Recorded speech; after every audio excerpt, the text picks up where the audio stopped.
आपका सब्जेक्ट जो है जिसका नेम है इंजीनियरिंग मैकेनिक्स, और इंजीनियरिंग मैकेनिक्स का अभी जो मैं बताने वाला हूँ वो है सिलेबस। सिलेबस में कौन कौन से चैप्टर्स हैं, उस चैप्टर्स में क्या क्या आप पढ़ने वाले हो, और उसके साथ साथ ये भी आप देखोगे कि वो चैप्टर कितना आपके लिए इंपॉर्टेंस है। ठीक है, जैसे पहला जो चैप्टर आप देखने को मिलेगा आपको, चैप्टर नंबर 1 जिसका नाम है basic of mechanics, basic of mechanics, ये चैप्टर का नाम है। ठीक है, first chapter basic of mechanics. इसमें आप ये देखोगे कि मैकेनिक्स है क्या, इंजीनियरिंग मैकेनिक्स क्या है, उसका डेफिनेशन देखोगे।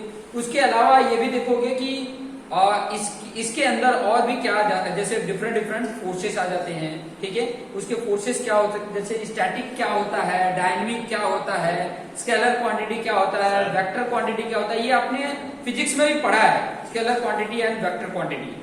क्लियर। उसके बाद हम ये देखेंगे कि जो डायनेमिक होता है उसके भी कई सारे पार्ट होते हैं, जैसे काइनेटिक्स है, काइनेमेटिक्स है, इसके डेफिनेशंस और उसके फंक्शंस को समझेंगे।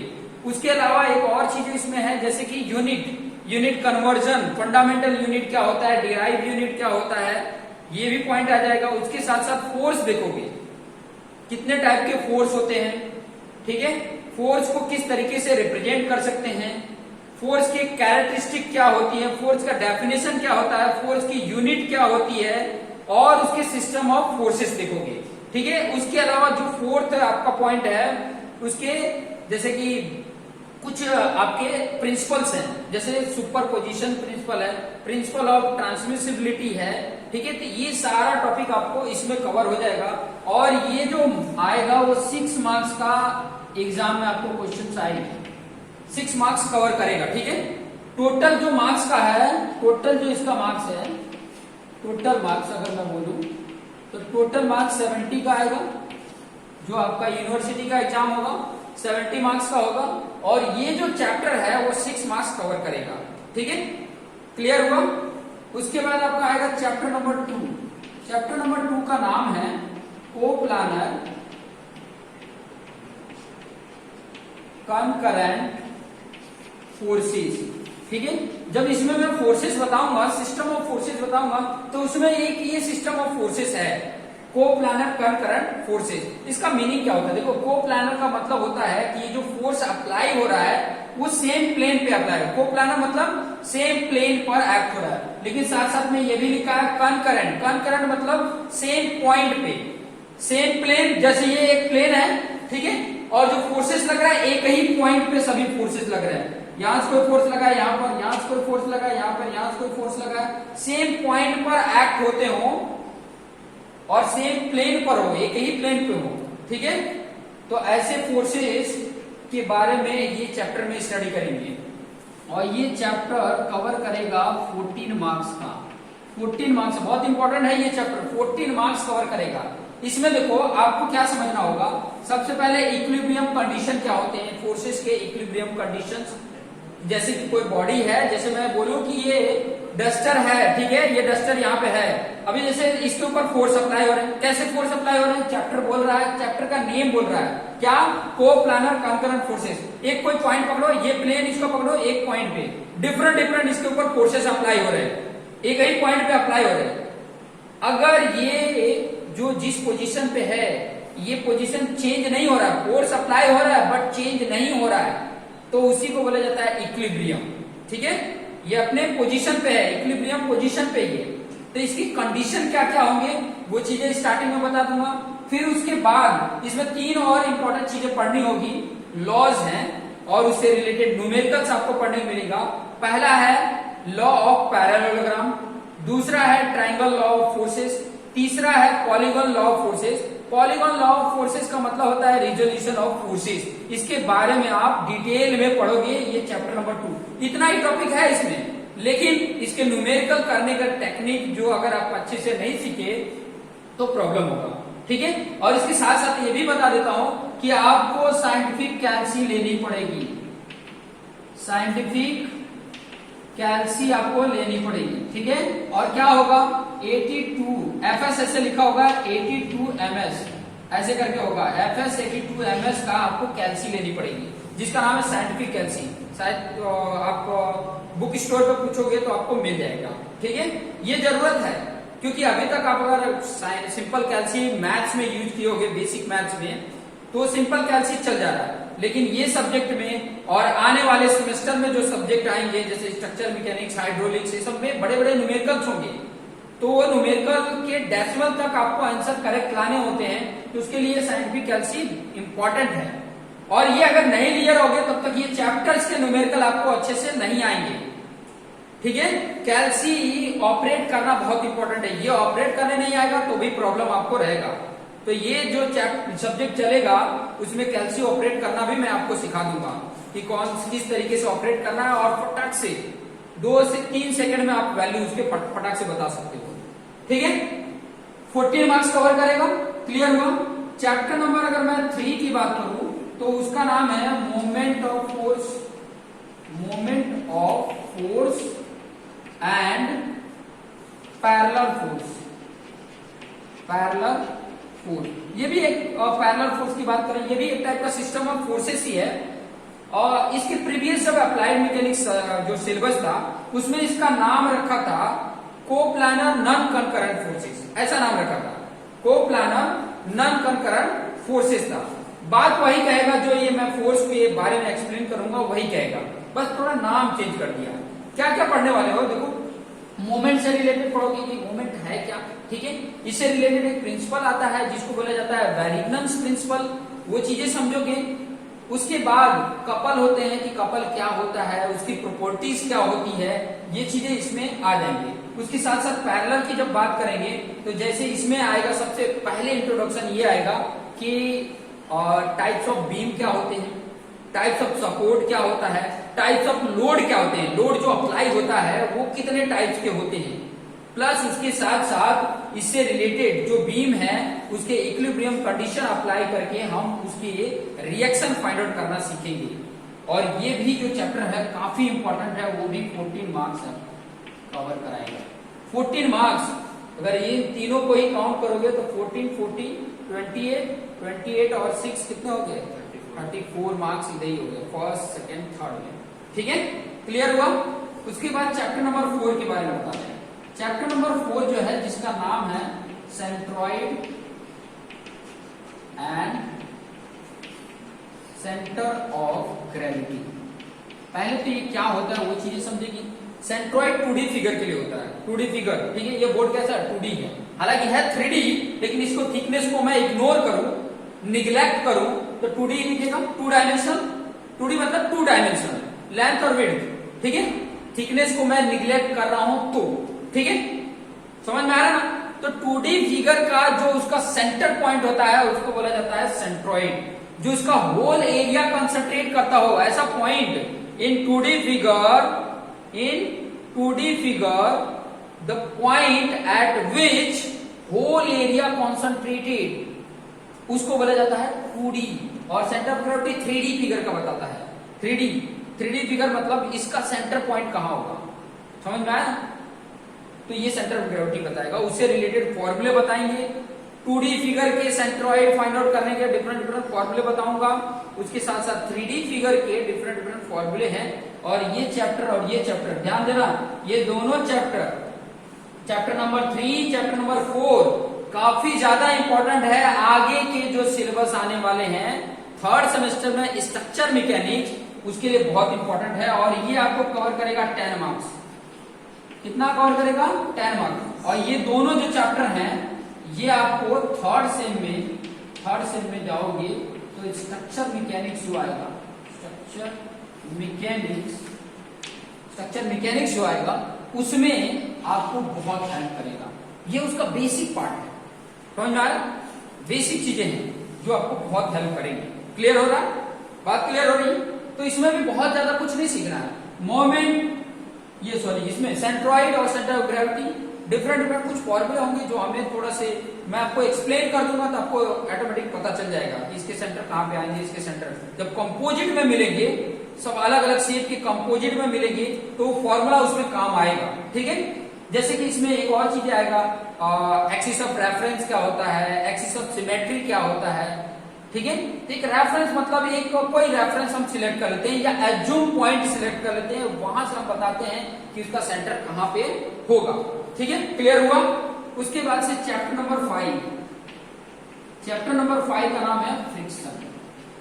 ठीक है, फ्रिक्शन नाम सुने होंगे। फ्रिक्शन, फ्रिक्शन क्या होता है, जैसे कि मैं यही पे बताऊं, ये जैसे डस्टर है, ये डस्टर का जो सरफेस है और मेरी ये जो पाम का सरफेस है, ये दोनों एक दूसरे से कांटेक्ट में, टच में है।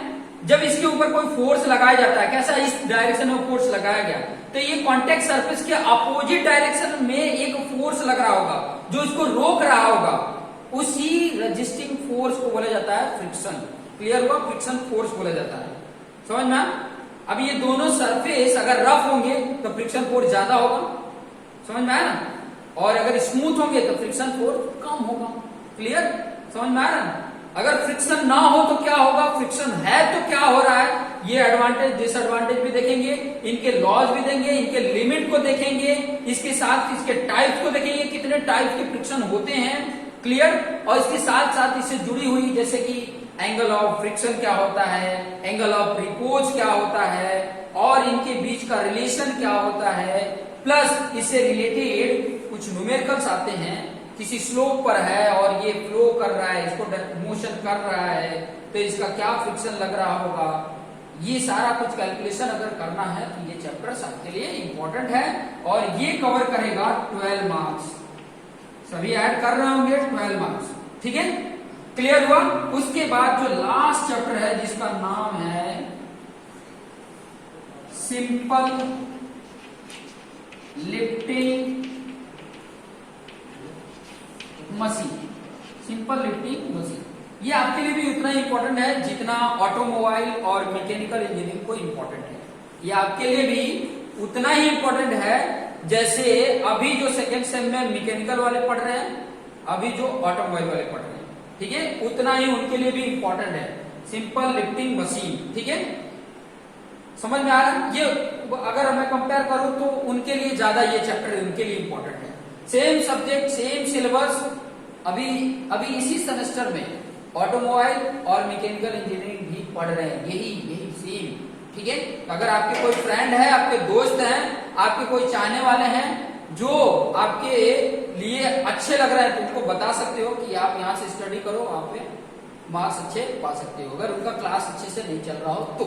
क्लियर, या हो सकता है आपके फ्रेंड किसी और यूनिवर्सिटी में या किसी और कॉलेज में पढ़ रहे हैं और ये सब्जेक्ट है उनके लिए, तो आप उनको रेफरेंस दे सकते हो कि यहाँ से आप पढ़ सकते हैं। देखिए बहुत इंपॉर्टेंट है, बहुत इंपॉर्टेंट ये भी है, जिसमें आप सीखोगे कि मशीन कितने टाइप के होते हैं, simple machine, compound machine, lifting machine, फिर बाद में उसमें और भी मैकेनिज्म होती है, जैसे मैकेनिकल एडवांटेज क्या होता है, वेलोसिटी रेशियो क्या होती है, एफिशिएंसी क्या होता है, मैक्सिमम एफिशिएंसी क्या होता है, मैक्सिमम मैकेनिकल एडवांटेज क्या होता है।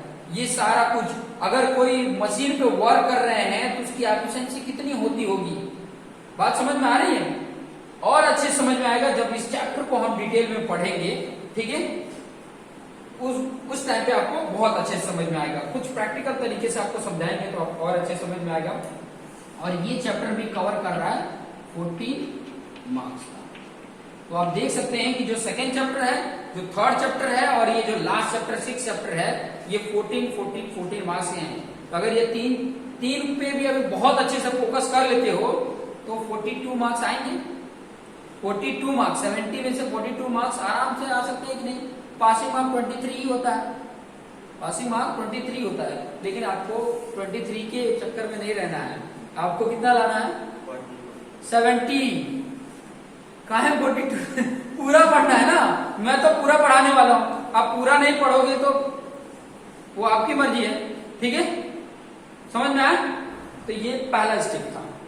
क्लियर, अच्छा ओके फ्रेंड, तो यहां पर अभी सीखने वाले हैं कि किस तरीके से इसका एग्जामिनेशन होगा, क्या क्या आपको स्टेप रखने हैं, याद रखने हैं। तो पहला इसमें देखिए एग्जामिनेशन स्कीम के बारे में बता रहे हैं। ठीक है, तो ये 4 इसके कॉलम को फुलफिल आपको करना होता है। जैसे मैं आपको बोलूं कि आपका एक तो यूनिवर्सिटी का एग्जाम होगा, जिसको ई लिखा रहता है। ठीक है, समझ में, उसको जाने दो, मैं आपको सिर्फ बता रहा हूं कि एक तो आपका यूनिवर्सिटी का थियरी एग्जाम होगा। ठीक है, वो आपका 70 मार्क्स का रहेगा, वो आपको प्रिपेयर करना है, पूरा लेक्चर्स अच्छे से प्रिपेयर किया तो 70 मार्क्स का एग्जाम होगा, उसमें आपको अच्छे से मार्क्स लाना है, ठीक है। फिर कॉलेज का भी इंटरनल थियरी मार्क्स का, जो आप लोगों ने फर्स्ट सेम में तो सीख ही लिया, इंटरनल थियरी का 30 मार्क्स का आपका एक मेड होगा, जिसको बोलते हैं मेड, ठीक है, मेड होगा, ओके। और ये मेड जो होगा वो 30 मार्क्स का है, ये 70 मार्क्स का है। क्लियर हुआ, समझ में? इसमें भी फेल होते हो तो आपका मार्कशीट फेल आएगा, इस वाले कॉलम में भी फेल होते हो तो मार्कशीट में फेल ही आएगा, ठीक है। उसके बाद आ जाता है प्रैक्टिकल आपका, समझ में आया? प्रैक्टिकल ये आपका 25 मार्क्स और 25 मार्क्स, ये होता है वाइवा और ये होता है इंटरनल मतलब क्या होगा इसमें? इंटरनल का मतलब है इसमें आपका प्रैक्टिकल फाइल होगा, क्लियर। प्रैक्टिकल आप कर रहे हो, उसके दौरान आपका बिहेवियर कैसा है, आप कितना कॉन्सेंट्रेट दे के आप प्रैक्टिकल कर रहे हो, कितना टाइम टू टाइम आप प्रैक्टिकल साइन करा रहे हो, ये उसमें आ जाएगा। ये 25 मार्क्स प्रैक्टिकल जो एग्जाम होगा, जो वाइवा होगा, उसमें से 25 मिल जाएंगे। क्लियर हो रहा है? तो ध्यान रखना कि ये कॉलम भी आपको पास करने हैं, ये भी और ये भी और ये भी, समझ में आया? जब ये चारों पास होते हैं तब फाइनल जो आता है वो लिखा रहता है, जो भी ग्रेड होगा वो लिखा रहेगा, चाहे आपका ए ग्रेड आए चाहे जो भी ग्रेड आए, ये सब्जेक्ट का इस तरीके के है ये 4 कॉलम, ठीक है। साथ में याद रखो कि ये जो दोनों हैं, ठीक है, इसके इंटरनल में आपको एक और काम करना है, ये तो आपको करना है प्रैक्टिकल से रिलेटेड, ठीक है। इसी में एक और चीज आता है जिसका नाम है असाइनमेंट, जो मैं आपको प्रोवाइड करूंगा। 6 चैप्टर है, 6 असाइनमेंट आपको मैं प्रोवाइड करूंगा, ठीक है। क्लियर हो रहा है? जो टाइम टू टाइम आपको क्या करना होगा, साइन कराने होंगे, और उसको किस में लिखना है, फाइल पेज, तो पता है ना, लाइनिंग वाला, एक साइड लाइनिंग होगा, अदर साइड ब्लैंक होगा, और कलरफुल पेज मत यूज करना। आप लोग, कई लोग अभी स्कूल से आते हैं तो कलरफुल प्रोजेक्ट पेपर समझ के पूरा कलरफुल पेज यूज करते हैं, कलरफुल नहीं है, ब्लैक एंड व्हाइट है, व्हाइट है, लाइनिंग ब्लैक है, बाकी सब पूरा व्हाइट है, डिजाइन इसमें कुछ नहीं बना होगा। क्लियर हो रहा है? ये है स्कीम, ठीक है, एग्जामिनेशन का स्कीम ये है।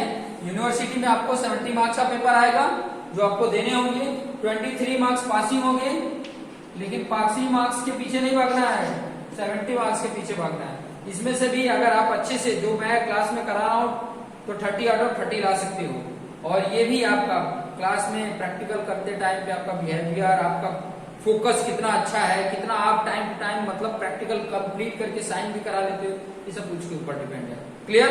इतना पॉइंट समझ में आया? ठीक है। अब तीसरा पॉइंट आप समझते हैं।